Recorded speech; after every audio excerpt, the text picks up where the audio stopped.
नमस्कार, स्वागत है आप सभी का आयुष्मान भव में। मैं हूं प्रीति सिंह। ये वो समय है जब मौसम बदल रहा है और सुबह और रात का तापमान सर्द होने लगा है। मौसम में बढ़ी नमी और प्रदूषण से कई लोगों की सांस भी फूलने लगी है। कई ऐसे हैं जिन्हें लगातार खांसी परेशान कर रही है। न सिर्फ पहले से एलर्जी, एस्थमा, ब्रोंकाइटिस, दमा जैसी बीमारियों से जूझ रहे लोगों की दिक्कतें बढ़ रही हैं, बल्कि सामान्य लोगों में भी सांस से जुड़ी जो समस्याएं हैं वो बढ़ने लगी हैं। आयुष्मान भव में आज हम बात करेंगे बदलते मौसम और सांसों की समस्या की। जानेंगे क्यों मौसम में बदलाव होने पर और सर्दियों के दस्तक देने पर बढ़ जाती है परेशानी।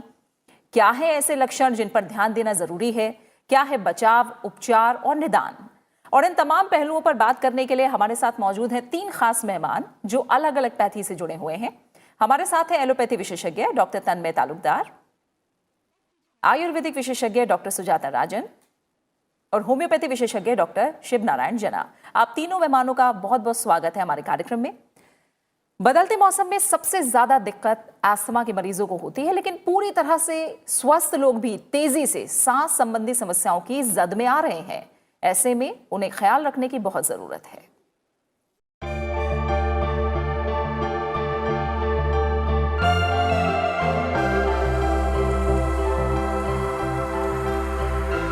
बदलते मौसम और लगातार कम होते तापमान की वजह से लोगों को कई तरह की समस्याओं का सामना करना पड़ता है।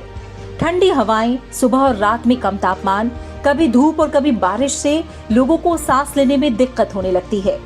हालांकि सुबह के समय ताजा हवा लेना सेहत के लिए बहुत ही फायदेमंद माना जाता है, लेकिन सर्दियों में ऐसा करना थोड़ा मुश्किल होता है क्योंकि ठंड के कारण सांस लेने में तकलीफ होने लगती है। कुछ लोगों को सांस लेने में दिक्कत से सीने में जकड़न भी महसूस होने लगती है। वास्तव में ऐसा ठंडी और शुष्क हवाओं की वजह से होता है। जब हम ठंडी हवा को सांस के माध्यम से अपने फेफड़ों के अंदर लेते हैं तो इससे श्वास नली में सूजन आ जाती है, जिससे नली ब्लॉक हो जाती है। इससे सांस लेने में दिक्कत होने लगती है, साथ ही सीने में जकड़न जैसी समस्या भी हो सकती है। दरअसल ठंडी हवा को जब हम सांसों के जरिए अंदर खींचते हैं तो नाक इस ठंडी हवा को गर्म करने लगती है ताकि फेफड़ों को कोई तकलीफ ना हो। इसके साथ ही हवा की शुष्कता को कम करने के लिए नाक इसमें जरूरी नमी भी पैदा करती है। लेकिन सर्द मौसम में देर तक बाहर रहने पर नाक इतनी हवा को गर्म करने में सक्षम नहीं हो पाती, जिसके कारण फेफड़ों में ठंडी हवा पहुंचने लगती है और तकलीफ होती है। फेफड़े गर्म हवा के निश्चित स्तर को संभालने का काम करते हैं। जब हवा के तापमान में मामूली सा बदलाव होता है तो इससे सांस लेने के रास्ते में जलन और दर्द महसूस होता है। बदलते मौसम में थोड़ा बहुत खांसी होना आम बात है, लेकिन अगर तकलीफ बढ़े तो इस पर ध्यान देना बहुत जरूरी है। तो एलोपैथी, आयुर्वेद और होम्योपैथी के नज़रिए से जानेंगे कि जो सांस संबंधी समस्या है वो क्यों ज़्यादा बढ़ती जा रही है, आम होती जा रही है लोगों में, और किस तरह का उपचार और निदान है और बचाव के लिए क्या क्या किया जा सकता है। डॉक्टर तन्मय तालुकदार, आपसे शुरुआत करूं तो हमने थोड़ा बहुत समझाने की कोशिश की, लेकिन अगर आप और जो कारण है उन पर अगर नज़र डालें, क्यों ऐसा होता है जब मौसम बदलता है तो जो स्वस्थ आदमी है उसको भी हम देखते हैं खांसी और सांस लेने में तकलीफ, ये छोटी मोटी समस्या लगी रहती है। जी, बिल्कुल सही बात बोली आपने कि मौसम बदलते ही, खासकर जब सर्दियों का मौसम आता है, तो सांस की परेशानियां सिर्फ अस्थमा में ही नहीं, ब्रोंकाइटिस, ब्रोंकिएक्टेसिस या फिर जो भी फेफड़ों की दूसरी बीमारी है वो ज्यादा बढ़ने लगती है। उसके कई कारण हैं।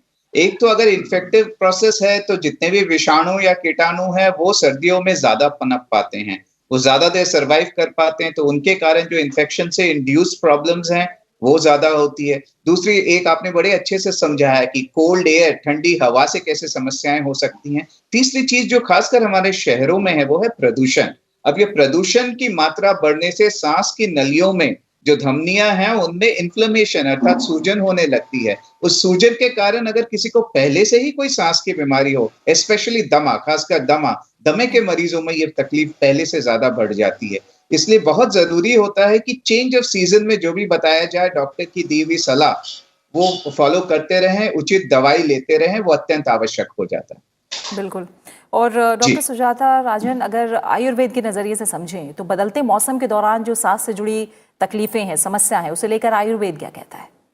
देखिए, आयुर्वेद में भी जैसा डॉक्टर साहब ने बताया कि जो सांस संबंधी जो समस्याएं हो जाती हैं, आयुर्वेद में भी श्वास रोग का बहुत ज्यादा विस्तृत वर्णन किया गया है और मुख्य कारण जो है वो बदलता मौसम ही है, क्योंकि एब्रप्ट जो टेम्परेचर में चेंजेस आते हैं, मतलब लो टेम्परेचर जब होने लगता है, बेसिकली जैसे अभी ये सीजन चल रहा है जिसको शरद ऋतु कहते हैं, अक्टूबर और नवंबर, इसमें शीत ऋतु के जो प्रारंभ होता है, अर्ली विंटर है, इसमें जो ठंडी हवा चलती है वो ठंडी हवा रूक्ष होती है, ड्राई होती है, और वो जब जो भी पर्सन, चाहे वो अस्थमा का पेशेंट हो, दमा का हो या सिंपल नॉर्मल पर्सन हो, वो ठंडी हवा उसकी सांस नली में जाकर संकोच उत्पन्न करता है, जिससे उसको जो है रेस्पिरेटरी डिस्ट्रेस या सिम्टम्स डेवलप हो जाते हैं। डॉक्टर जना, आप क्या बताएंगे मौसम के बदलाव के वक्त सांसों की तकलीफ के बारे में? आपका जो होम्योपैथी का नजरिया है वो क्या कहता है?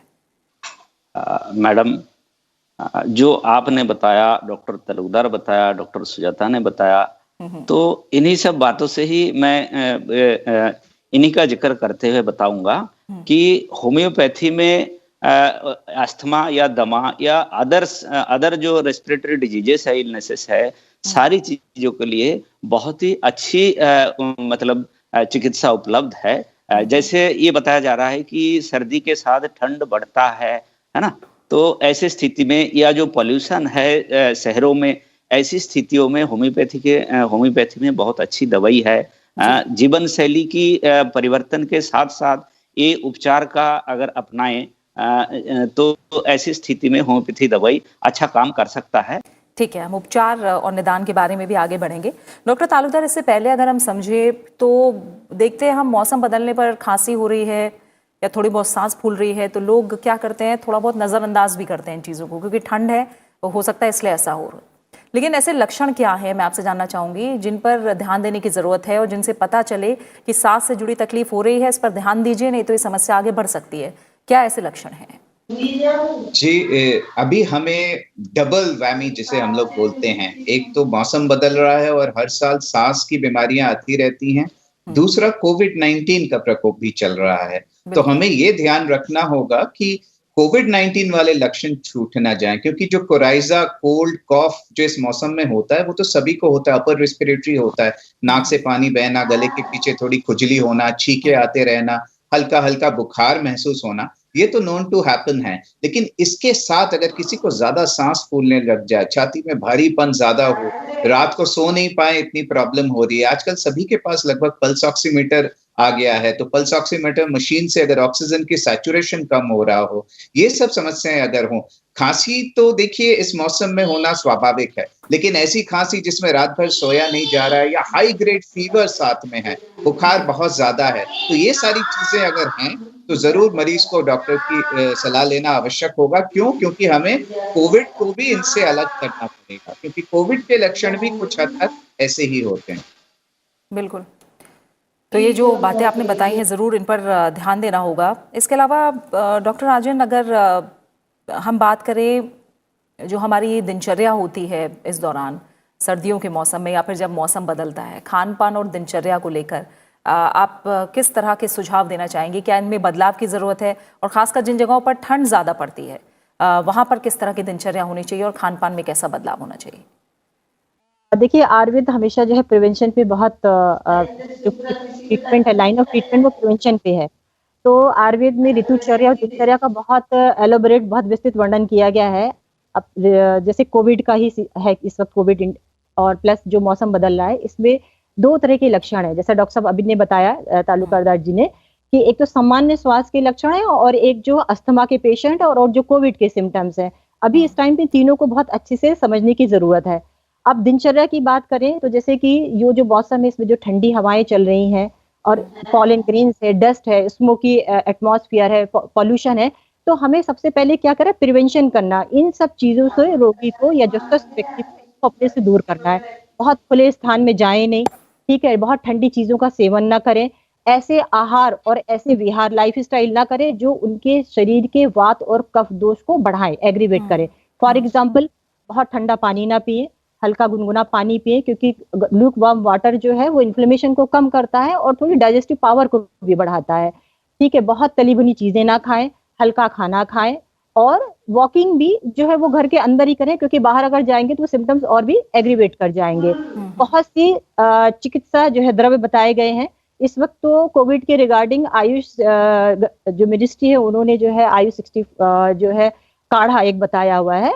तो चाहे वो सिंपल श्वास की बीमारी के हो, चाहे वो अस्थमा के पेशेंट हो, या फिर जो कोविड से रिलेटेड जिनको सिम्टम्स आ रहे हैं, आयुष की गाइडलाइंस में जो आयुष काढ़ा बताया गया है जिसमें सिंपल द्रव्य दिए हैं, तुलसी है, जिंजर है, हल्दी है, इनका सेवन, इनका काढ़ा या तुलसी स्वरस, अदरक स्वरस, इनको शहद के साथ ले सकते हैं।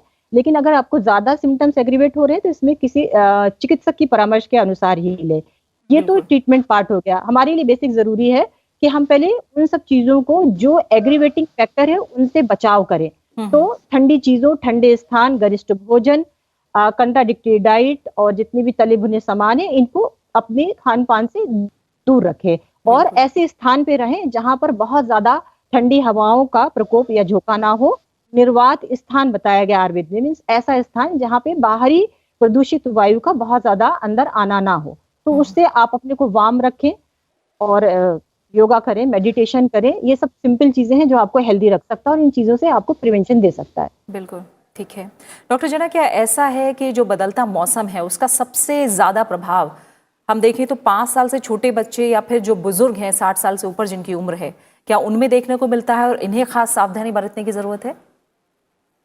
ऐसा है, इंडिया में जो दमा की जो इंसिडेंस या प्रिवेलेंस हम बोलते हैं, जितने रोग होते हैं हर साल, तो इसमें देखा गया बच्चों में थोड़ा ज्यादा है। और जो एस्थमा के अंदर या दमा के अंदर होता है कि एटोपी बोलते हैं हम, एलर्जिक, तो ये जो एलर्जिक टेंडेंसी ज्यादातर बचपन में ही डेवलप हो जाते हैं और एस्थमा बीमारी ज्यादातर बच्चों में पाए जाते हैं। बुजुर्गों में भी हो सकता है प्रदूषण के कारण या कोई इन्फेक्शन के कारण, जैसे राइनो वायरस इन्फेक्शन हो गया, रेस्पिरेटरी सिंसाइटियल वायरस हो गया, कोरोना वायरस हो गया। ऐसी स्थिति में बुजुर्गों में भी ये इन्फेक्शन बड़ा कॉमन हो जाता है। पर ज्यादातर एलर्जिक जो एस्थमा होता है वो बच्चों में ही ज्यादा डेवलप हो जाता है। 5 साल के नीचे ही बनना शुरू हो जाता है। 3 साल की उम्र से खासकर उसके आसपास और चारों तरफ 3 साल की घेरे में ये बीमारी शुरू हो जाता है। तो और ऐसी केसेस में जिन लोगों को एलर्जिक एस्थमा है उनको स्किन की डिजीजेस भी हो जाते हैं या एलर्जिक राइनाइटिस वगैरह हो जाता है। एक और दूसरी तरीका की भी अस्थमा है जिसको इंट्रिंसिक अस्थमा कहते हैं हम, जिसमें एलर्जी का कोई लक्षण नहीं मिलते, जिसमें आईजी नहीं बढ़ते, एसिनोफिल नहीं बढ़ते। तो ये एडल्ट्स में हो जाते हैं, जो थोड़ा उम्रदराज है उनमें हो जाते हैं। तो जी, और डॉक्टर तालुकदार, जैसे अस्थमा की लगातार बात हो रही है, मैं आपसे थोड़ा सा समझना चाहूँगी, जो खांसी या फिर सांस फूलने की समस्या अगर बदलते मौसम में हो रही है तो क्या ऐसे स्टेजेस हैं कि अगर उसमें पहले ध्यान न दिया गया तो वो एलर्जी होती है, उसके बाद जाके अस्थमा होता है, फिर चीज़ें धीरे धीरे बढ़ के क्या दमे तक जा सकती हैं? क्या ऐसे स्टेजेस भी हैं कुछ? जी, आपने बहुत ही टेक्निकल सवाल पूछा, अच्छा लगा आपने ऐसा पूछा। देखिए, इसको कहते हैं एलर्जिक मार्च। यूजुअली एलर्जी बचपन में जब शुरू होती है, बिगिंस विद अपर रेस्पिरेटरी, नाक की एलर्जी जिसको हम एलर्जिक राइनाइटिस कहते हैं, या फूड एलर्जी, उसके बाद स्किन एलर्जी, फिर आगे चल के जो सांस की एलर्जी है, रेस्पिरेटरी ट्रैक की एलर्जी, लोअर रेस्पिरेटरी ट्रैक, उसे एस्मा कहते हैं। एलर्जिक पेशेंट्स में जाहिर है ये होता है, सब में नहीं होगा। यही मजेदार बात मैं कहना चाहूंगा एलर्जिक बीमारी की है कि कभी किसी को स्किन की प्रॉब्लम होगी, किसी को सांस की प्रॉब्लम होगी, किसी को छींके या जुकाम ज्यादा होगा। जी हाँ, ये बात सही है कि ये एलर्जिक इश्यूज साथ में चलते हैं। दूसरी चीज जो कॉमन होती है कि एलर्जिक पेशेंट्स को नाक वाली प्रॉब्लम, नाक की पॉलिप्स हो, साइनोसाइटिस हो, राइनाइटिस हो, जैसे नाक से पानी आते रहना, छींके आना, नाक सूख जाना या साइनस की प्रॉब्लम होना, ये भी कॉमन है। ये भी देखा गया है कि एस्मा के मरीजों में जो एस्थमा के मरीज होते हैं उनको गैस की प्रॉब्लम, GERD हम लोग बोलते हैं, गैस्ट्रोएसोफेजियल रिफ्लक्स, वो भी बहुत कॉमन है। सो ये जरूरी हो जाता है कि एस्थमा को ट्रीट करने के साथ साथ उसके साथ वाली बीमारियां जो हैं, जिसे कोमॉर्बिडिटी कहते हैं टेक्निकल भाषा में, तो कोमॉर्बिडिटीज का भी देखभाल करना जरूरी है। बिल्कुल। डॉक्टर राजन, आयुर्वेद की अगर हम बात करें तो कितने हद तक वो सांस से जुड़ी तकलीफों में मदद कर सकता है, और एक तरह से हम कहें तो क्या इसको रिवर्स भी किया जा सकता है या वहां पर रोक कर रखा जा सकता है? आयुर्वेद कितनी मदद करता है इसमें? देखिए, आयुर्वेद जो श्वास रोग बताए गए हैं वो डिफरेंट टाइप्स के बताएंगे। बेसिकली जो तमक श्वास है जिसका कोरिलेशन जो अस्थमा से किया गया है, उसका एक प्रॉपर लाइन ऑफ ट्रीटमेंट है। इवन आयुर्वेद साइंस भी जो अस्थमा है उसको जो है बहुत हद तक क्योर कर सकता है, लेकिन जरूरत ये है कि वो बहुत अर्ली स्टेज में डायग्नोस हो और प्रॉपर ट्रीटमेंट शुरू हो उसका।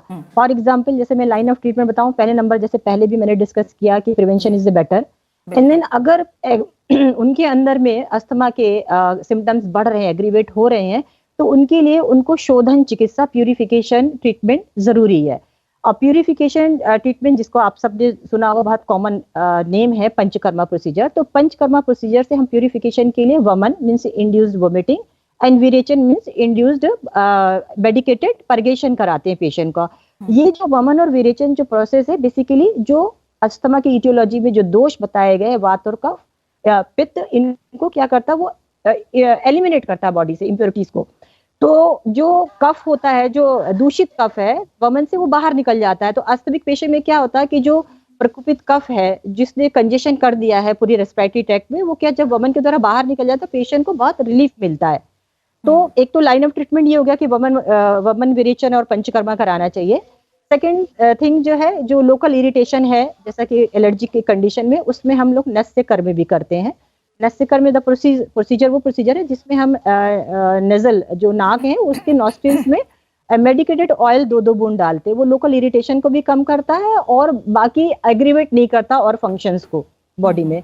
And third one is the है जो ट्रीटमेंट प्रोसेस है, जो बिल्कुल ड्रग्स दी जाती है सिम्टोमेटिक ट्रीटमेंट, एंड प्लस जो हमारे यहाँ पे बताया गया, जैसे डॉक्टर साहब ने बोला कि कोमॉर्बिडिटीज हो जाती हैं, तो क्या क्या और भी डिजीज उसमें इन्वॉल्व हुई, उसके अकॉर्डिंग उसकी चिकित्सा की जाती है। तो नंबर ऑफ ड्रग्स हैं जो आयुर्वेदा में है और इसका रिस्पॉन्स अच्छा है, तो इन सब चीज़ों को हमें अपने उसमें ट्रीटमेंट में लेना चाहिए। बिल्कुल बिल्कुल। और डॉक्टर तालुकदार, जैसे अभी डॉक्टर राजन ने कहा है कि अगर शुरुआती स्टेज में ही अगर पता लग जाए तो काफ़ी ट्रीटमेंट आसान हो सकता है और व्यक्ति पूरी तरह से स्वस्थ भी हो सकता है।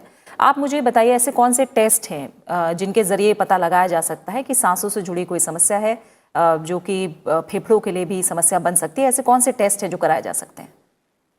जी, ये जानना बहुत आवश्यक है कि हर सांस की बीमारी दमा नहीं होती, क्योंकि हर सांस की बीमारी के अलग अलग इलाज और अलग अलग प्रोसीजर्स होते हैं। तो ये साबित करना कि पेशेंट को दमा है, लक्षणों के साथ साथ ये भी साबित करना होता है कि सांस की नलियां जो है वो वेरिएबल है। टेक्निकल भाषा में बोलते हैं वेरिएबिलिटी। इसका मतलब बहुत आसान है कि सांस की नली सिकुड़ती भी है, फिर से खुल भी जाती है। तो ये इसको कंफर्मेटरी टेस्ट कहते हैं, और हम इसको जो जांच बोली जाती है वो स्पायरोमेट्री विथ रिवर्सिबिलिटी। बहुत ही आसान जांच है, मरीज को बस फूंक मारना होता है एक मशीन में पूरे जोर लगा के। तो वो जो जांच होती है उससे ये साबित हो जाता है कि पेशेंट को दमा है। तो ये जानना बहुत जरूरी है डॉक्टर के लिए कि एस्थमा कंफर्म्ड है। क्यों ये जानना जरूरी है? क्योंकि एस्थमा के इलाज के लिए जो हमारे पास ड्रग्स हैं वो बहुत क्लियर हैं, और वो ड्रग समय पे लेना, शुरू में लेना बहुत जरूरी इसलिए है क्योंकि जैसा आपने बताया, समय के साथ सांस की नली सिकुड़ के परमानेंटली सिकुड़ जाती है, परमानेंट नैरोइंग या डिस्टॉर्शन हो जाता है,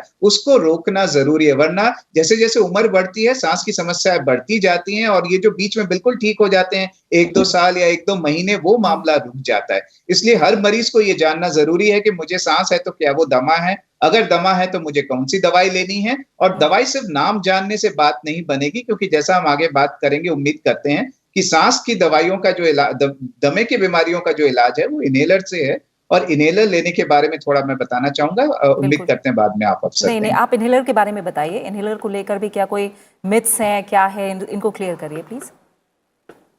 ये कहूंगा कि जो सांस की परेशानी है वो फेफड़ों में है, और इनहेलर जो है वो बहुत ही अच्छी चीज इसलिए है क्योंकि वो बहुत थोड़ी सी दवाई सीधा फेफड़ों तक पहुंचाती है। तो डोज कम होता है तो साइड इफेक्ट्स कम होते हैं, और बहुत जल्दी एक्शन करता है, क्योंकि जहां परेशानी है दवाई वहीं पहुंचती है। तो इनहेलर्स 2 तरह से आराम पहुंचाता है, उसमें 2 तरह की दवाइयां मिली होती हैं। एक तो जो अंदर का सूजन है उसे कम करता है, वो एंटी इन्फ्लेमेटरी उसका रोल है।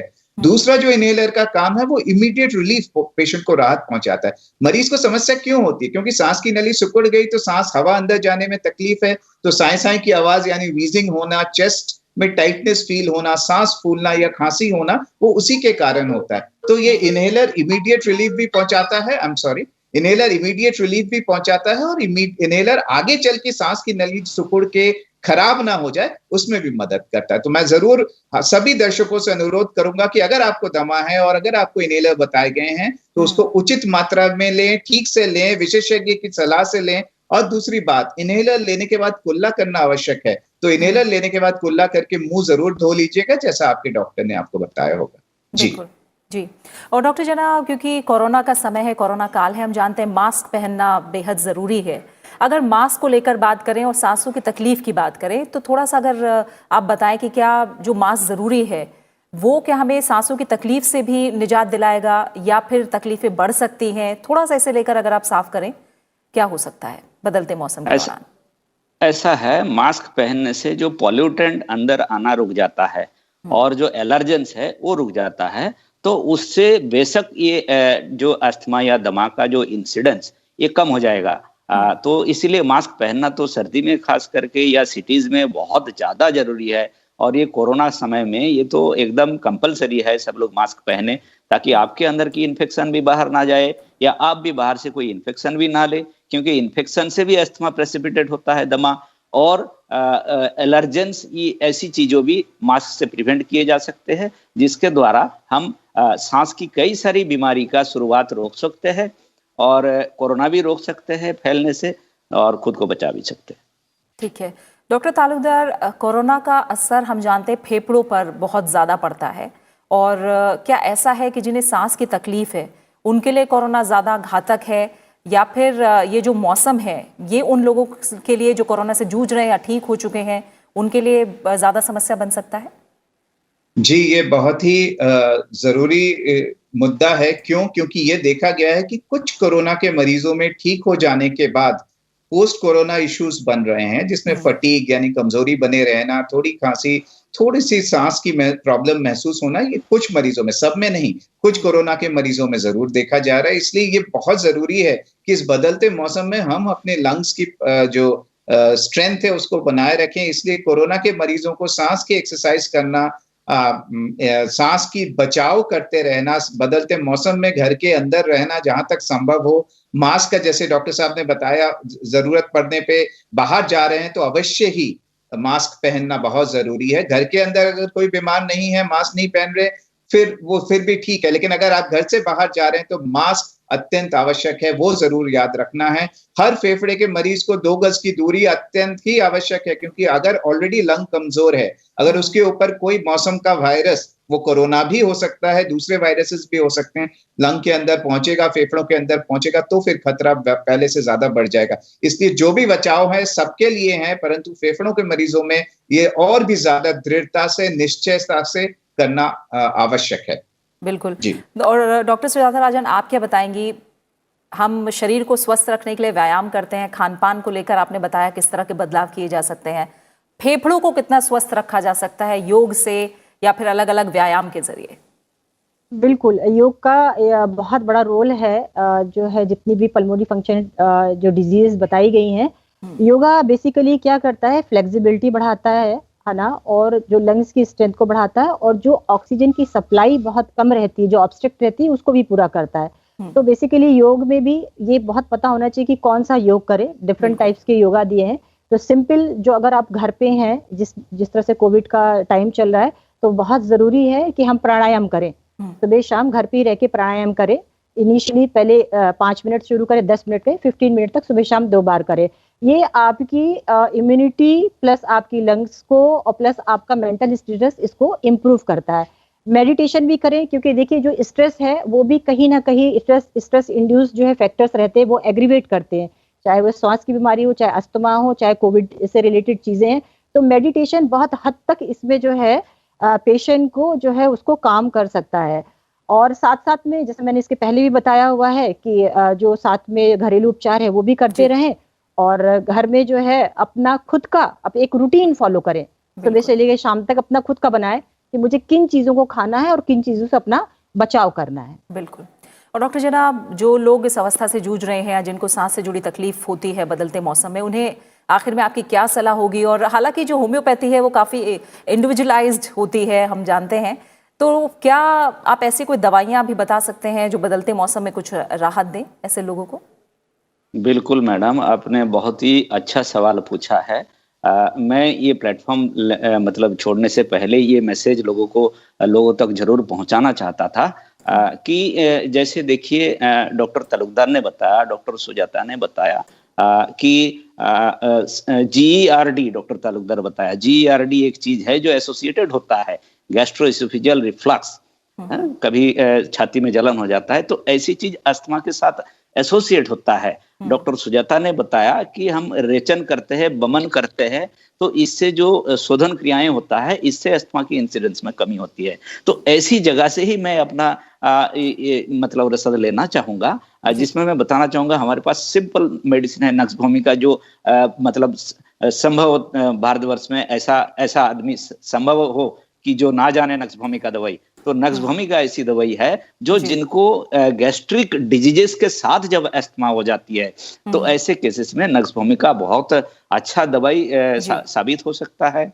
जैसे ठंड से है, जैसे ये कहा जाता है कि बदलती ठंड में, है ना, कभी टेम्परेचर ज्यादा है, कभी घट रहा है, ऐसे हमारे पास डलकमरा दवाई है जो कि जैसे बहुत ज्यादा जुकाम, जैसे हम बोलते हैं कि बहती गंगा, नाकबंदी नहीं हो रहा है, बहना बंदी नहीं हो रहा है, ऐसे जो पेशेंट है जिनके पास ऐसे लक्षण होते हैं और उसको टेम्परेचर की वेरिएशन से, ठंड से गर्म, गर्म से ठंड, ज्यादातर गर्म से ठंड जब पड़ता है, ऐसे केसेस में डलकमरा अच्छी दवाई है।